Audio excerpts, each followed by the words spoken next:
کتونکو شیباوان ما نن د نوښار یو اهم خبر تاسو سره شیر کوم چې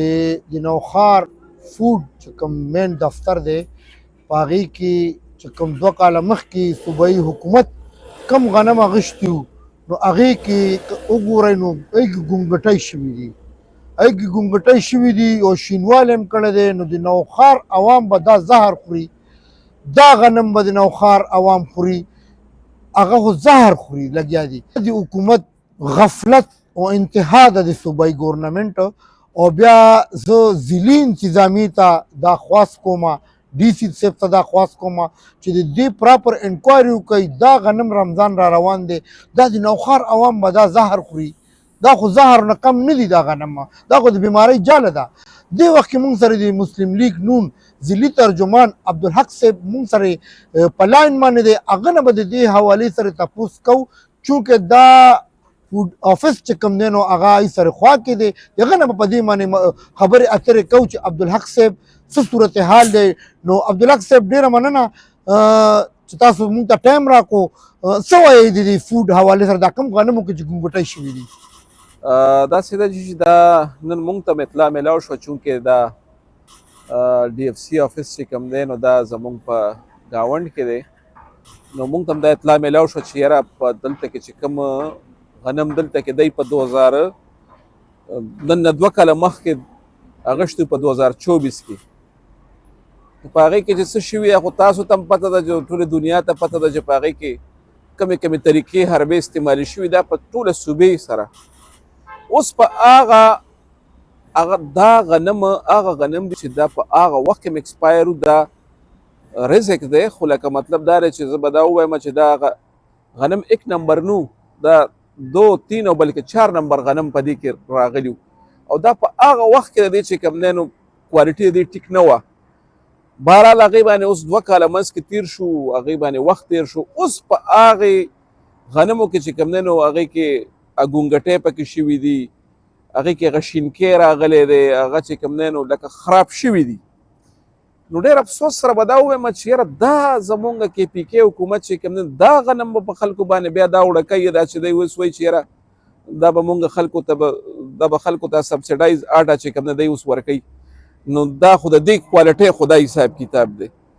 ډېر به افسوس په وکړم زه به دا ووایم چې یاره نا اهله خلک دي نا اهله حکومت نا اهله چې کوم دی نو دلته کې چې کوم د دې منیجمنټ دی چې د دی نه دا شی خراب څنګه شو زه خو په دې حیران یم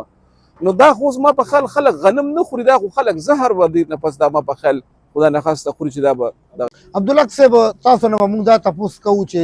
په دې باندې انتظامیه او صوبایي ګورنمنټ په دې دومره ناقص عمل باندې ولې غلي دي دا خو د حکومت پیسې دي خو ما تاسو ته ووایو چې په دې کې هغه وخت هم د عربونو روپو کرپشن په دې سیس کې شوی دی زه د دې ځای نه دا اپیل کوم چې کوم واکداران دي چارواکي دي کوم هغه د چې کوم نه کله اوازونه موازونه په میډیا باندې روچت شي هغه اوازونه دباو شي څوک په غوږ نه ګرځي کنه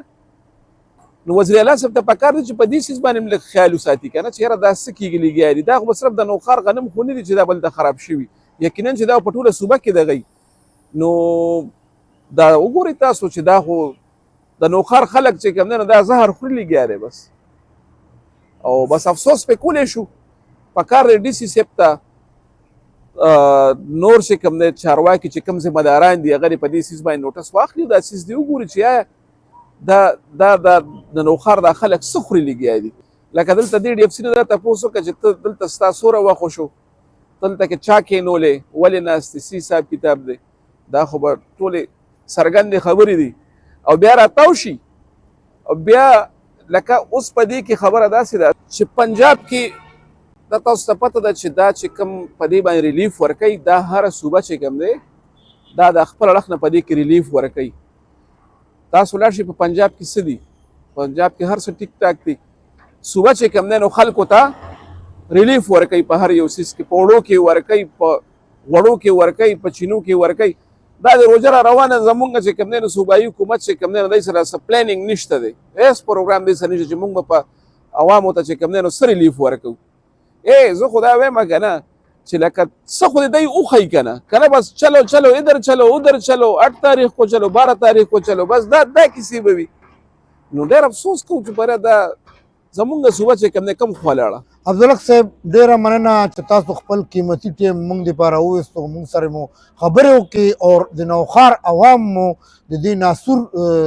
عمل نه خبر کړه. زه امید ساتم چې ضلعي انتظامیه او صوبایي ګورنمنټ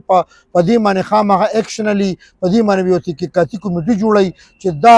خراب غنم چې کوم دي چې دا دوکانونو ته او زموږ کورونو ته ونه رسي. نو اوس اجازت غواړو د الله په امان.